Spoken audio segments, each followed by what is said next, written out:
আসসালামু আলাইকুম সবাইকে। তোমরা যে যেখান থেকে এই মুহূর্তে আমাকে দেখছো এবং শুনছো, তোমাদের সকলের উপরে আল্লাহ তাআলার অশেষ রহমত বর্ষিত হোক।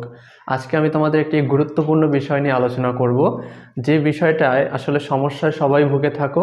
সে বিষয়টা হলো যে নির্দিষ্ট সময়ের ভিতরে তোমাদের যে 7টা সৃজনশীল দেওয়ার যে একটা বিষয়, সেটা অনেকেই দিতে পারো না এবং পরীক্ষার খাতায় কখনোই অনেকেই তোমার সম্পূর্ণ মার্কসের অ্যান্সার করে আসতে পারো না। সো আজকে এই বিষয়টা নিয়ে আলোচনা করব, কিভাবে তোমরা নির্দিষ্ট সময়ের ভিতরে 7টা সৃজনশীল বা 5টা সৃজনশীল বলো, নির্দিষ্ট সময়ের ভিতরে কিভাবে সুন্দরভাবে উত্তরটা দিতে পারবে এবং এর জন্য কি কি করণীয় এবং তোমাদের কি ভুলগুলো আছে সে দিকগুলো যদি তোমাদেরকে ধরাই দিতে পারি, আশা করি তোমাদের সামনের পরীক্ষাগুলো আছে সেগুলোই সেই ভুলগুলো হবে না এবং দিন শেষে তোমরা নির্দিষ্ট সময়ের ভিতরে তোমাদের যে 7টা সৃজনশীল আছে সেটার অ্যান্সার করে তোমরা সেখান থেকে কিন্তু ফুল মার্কস অর্জন করতে পারবে।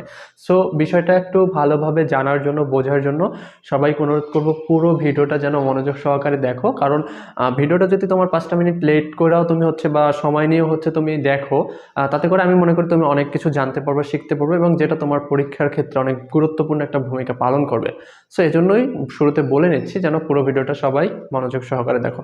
সো আমি প্রথমে যে কাজটা করব সেটা হলো, পরীক্ষার হলে তোমরা যে ভুলগুলো করে থাকো সেই ভুলগুলো একটু আগে তোমাদের ধরাই দেওয়ার চেষ্টা করো এবং নিজের সাথে মিলিয়ে নিও এই ভুলগুলো তোমরা করো কিনা।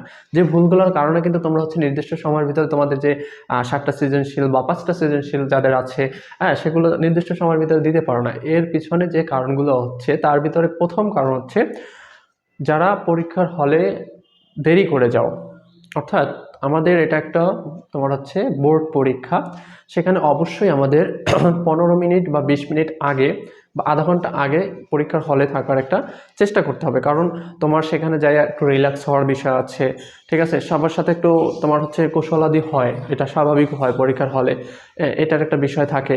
তো প্রথমে গিয়ে তুমি যদি সেখানে রেস্ট না নিতে পারো, তারপর মানসিকভাবে সেখানে প্রস্তুত হতে না পারো, যাইয়ে যদি তোমার পরীক্ষার হলে খাতা পেতে হয় এবং তাড়াতাড়ি সাথে সাথে লেখা শুরু করতে হয়, সেটা কিন্তু মস্তিষ্কের উপর একটা চাপ প্রদান করে, যার ফলে হয় কি তোমার অনেক পড়া বা অনেক কিছু আমরা জিনিস ভুলে যাই এবং যার প্রভাবটা কিন্তু পরীক্ষার খাতার উপরে পড়ে। সো ফার্স্ট কাজ এই ভুলটা করো, অনেকে লেট করে পরীক্ষার হলে যাও। দ্বিতীয়ত যে কাজটা করো সেটা হলো, ওই যে কৌশলাদির বিষয় বললাম, যে তোমরা অনেকেই গিয়ে এইটার উপরেই মগ্ন থাকো।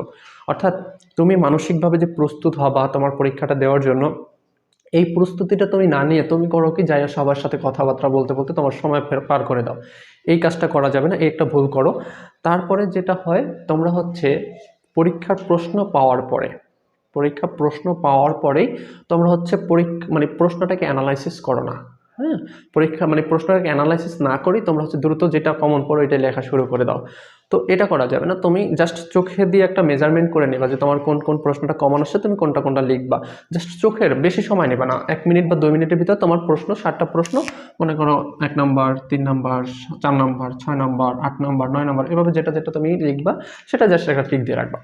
এরপরে কাজ তোমার টাইমটাকে মেজারমেন্ট করো না, যেটা করো না, যে ভুলগুলো তোমরা করো সেটাই তো বলতেছি। তো টাইমটাকে মেজারমেন্ট করো না, অর্থাৎ তোমার 7টা সৃজনশীলে তুমি 2.5 ঘন্টা সময় পাচ্ছ, তুমি একটা সৃজনশীলে কতটুকু সময় পাচ্ছ এই মেজারমেন্টটা করো না। এবং আর একটা যে ভুল করো সেটা হলো, মনে করো যে বড় কইলা লিখলেই অনেক মার্কস পাওয়া যাবে, এরকম একটা প্রবণতা সবার মাঝে আছে। এই জন্য 7টা সৃজনশীল অ্যান্সার করতে পারো না দিন শেষে গিয়ে। এবং আরেকটা বিষয় হলো যে তোমরা হাতের লেখাকেও অনেক প্রাধান্য দিয়ে থাকো, যে হাতের লেখা সুন্দর হলে মনে হয় আমাকে এই প্রশ্নে মার্কস অনেক দিবে। একটা বিষয় একটু বলার চেষ্টা করি, যে তোমরা যে যে দুইটা কথা বললাম, যে বড় করে লিখলে হয়তো মার্কস বেশি পাবা, সেখানে তুমি যতই ভালো লেখো না কেন 10-এর উপরে মার্কস পাওয়ার কোনো তোমার সম্ভাবনা নেই। এবং তুমি যতই হাতের লেখা সুন্দর করো না কেন, সেখানেও তোমার 10-এর উপরে মার্কস পাওয়ার সম্ভাবনা নেই, ঠিক আছে। সো তোমরা এই ভুলগুলো করো বিধায় তোমরা কিন্তু পরীক্ষায় দিন শেষে 7টা প্রশ্নের অ্যান্সার দিতে পারো না। কেন এই দুইটা করা যাবে না, মোস্ট ইম্পর্টেন্ট কিন্তু এটা ফ্যাক্ট। কারণ দেখো, তুমি একটা প্রশ্ন অ্যাজ ইউজুয়াল তুমি 7টা প্রশ্ন লিখলেও তোমার যদি অ্যাভারেজে তোমার 8 দেয়, কিন্তু তুমি কিন্তু একটা প্রশ্নে তুমি 8 মার্কস মিস করতেছো, ঠিক আছে। অর্থাৎ একটা প্রশ্ন যদি তুমি লিখতা তাহলে তুমি 8 মার্কস পাইতা, কিন্তু দিন শেষে তুমি একটা প্রশ্ন লিখতে পারলা না, সেখানে কিন্তু তোমার এই 8 মার্কস না 10 মার্কসই তুমি চিন্তা করো দিতে পারো নাই। আর তুমি যতই ভালো লেখো না কেন, সেখানে কিন্তু 10 মার্কসের উপরে তোমার দেওয়ার কোনো সুযোগই নাই। তাহলে তুমি অ্যাজ ইউজুয়াল যদি ভালোভাবে মোটামুটি লেখা যাও, তুমি 8+ কিন্তু এমনিতেই পাচ্ছ। ঠিক আছে, যেটা তোমার একটা গুড রেজাল্টের জন্য বড় ভূমিকা পালন করে। সো আমাদের অনেক ভালো করে লেখা শেষে যদি দুইটা প্রশ্ন না দিতে পারি, একটা প্রশ্ন নাই দিতে পারি, সেটা বড় ধরনের একটা ক্ষতি। কারণ আমি একটা প্রশ্নকে অনেক বিশাল লিখলাম, সেটাও 10 মার্কের জন্য, আমি শেষের যে প্রশ্নটা লিখতে পারি না সেটাও 10 মার্কসের, মানে 10 মার্কসেরই ছিল। সো আমি একটা ধৈর্য আর একটা আমি যেন নষ্ট না করি, ঠিক আছে। এখন কথা হলো এই ভুলগুলো করো, এই ভুলগুলো তোমরা করো কিনা একটু জাস্ট নিজের সাথে মিলাই নিবা, হ্যাঁ। এবং তোমরা হচ্ছে যেটা করো যে আর একটা ভুল করো, সেটা হলো ধরো তোমার হচ্ছে ক নাম্বার পারছো লিখলা, খ নাম্বার গিয়া একটু বাইজা পড়লা। এখন এইখানে যে বাইজা পড়ছো, ঠিক আছে, এইটা নিয়ে চিন্তায় পড়ে থাকো যে এটা কি হবে, এটা আমার লিখতেই হবে। দেখা যায় এইটা ভাবতে ভাবতে তুমি এখানে 4 মিনিট বা 3 মিনিট তুমি লস করে ফেলছো, ঠিক আছে। তাহলে এই যে 4 মিনিট বা 3 মিনিট, এই 4 মিনিট বা 3 মিনিট কি তোমাকে কেউ দিবে বাড়তি এক্সাম শেষে? দেবে না। তার মানে তোমাদের এই একটা ভুল আছে যে না, খ নাম্বার পারি না, আমার খ নাম্বার লেখেই গ নাম্বারে যাইতে হবে, না, এটা করা যাবে না। তুমি মনে করছো লিখতেছো, ক নাম্বার লিখছো, খ নাম্বারে বাইজা পড়ছো, খ নাম্বারের জন্য একটু জায়গা রেখা গ নাম্বার লেখা শুরু করে দাও, তারপর ঘ নাম্বার লেখো। অর্থাৎ তোমাকে এখানে আমি এটাই বোঝাচ্ছি, মনে করো গ নাম্বার না, আমার খ নাম্বার না, গ নাম্বারের সমস্যা, অর্থাৎ যেটা সমস্যা থাকবে সেটা নিয়ে আমি যেন 5 মিনিট 10 মিনিট চিন্তা করে নষ্ট না করি। যেটা আমি বাইজা পড়ছি ওইটা আমি স্কিপ করে ওইখানে রাখা দেবো, পরেরগুলো আমি লেখা যাবো। এতে করে হবে কি, আমরা দেখা যায় কি শেষে মনে করো 7 নং প্রশ্ন, একদম আমি 7 নং প্রশ্ন লিখতেছি, আগে 6টা লেখা শেষ, আমার যদি টাইম না থাকে কি করি, দ্রুত লিখি, মানে কি দিয়ে কি লিখতেছি আমি নিজেও জানি না, হ্যাঁ, এরকম লেখা আমরা লিখি। তাহলে তোমার কথা হচ্ছে 7 নং প্রশ্নটা তুমি পারতা, জাস্ট এইখানে তুমি 5 মিনিট সময় লস করছো বিদায়, এইখানে এসে কি তোমার সময় টান পড়তেছে, এই জন্য তুমি এই প্রশ্নটা কিন্তু নষ্ট করতেছো, হ্যাঁ, যেখানে তুমি ভালো একটা মার্কস পাইতা। তো তোমার কাজ হচ্ছে কি, আগে যেহেতু এটা ভালো পারো, তাই না, তাহলে এইটা নিয়ে সময় নষ্ট না করে ওই সময়ের ভিতরে এইটা লেখা ফেলাইয়া তোমার এইখানে তুমি যা খুশি তাই লিখলে এখান থেকে যে মার্কসটা পাও সেটা তোমার জন্য ভালো। কারণ এটা নিয়ে তো এমনিতেই তোমার সমস্যা ছিল, যেটা নিয়ে সমস্যা ছিল সেখানে এক মার্কস কম পাইলে কোনো ক্ষতি নেই, কিন্তু আমি যেটা ভালো পারতাম সেই সমস্যার জন্য যেন আমি ভালো পারাটাকে নষ্ট না করি, ঠিক আছে। অর্থাৎ আমি এই 7 নং প্রশ্নটা আমি ভালো পারতাম, আমি জাস্ট সময়ের অভাবে লিখতে পারতেছি না, সেখানে আমি যা খুশি তা লেখা তুচ্ছি, মানে জাস্ট কিছু মার্কস পাওয়ার জন্য।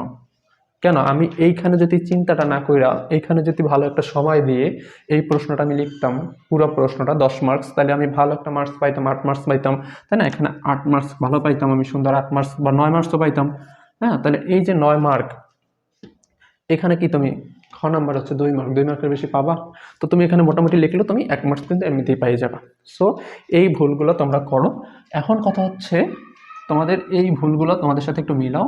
এখন এই ভুলগুলো কি করতে হবে, এগুলো তো হচ্ছে ভুল, এখন তোমাদের করণীয় কি?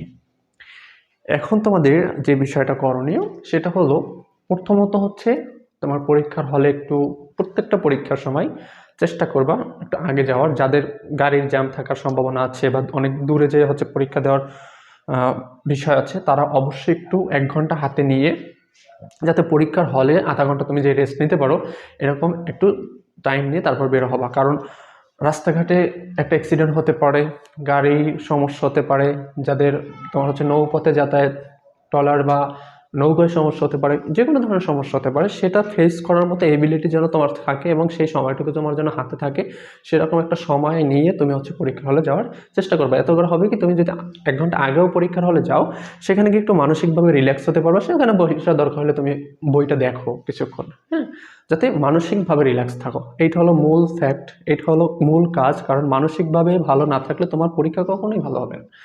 2 নম্বর কাজ হচ্ছে তোমার অবশ্যই অযথা একে অপরের সাথে কথা বলার সময় নষ্ট না করে, অহেতুক, মানে স্বাভাবিক একটু কুশলাদি বিনিময়ের দরকার আছে, কিন্তু অহেতুক অনেকক্ষণ সময় নষ্ট করা ঠিক না।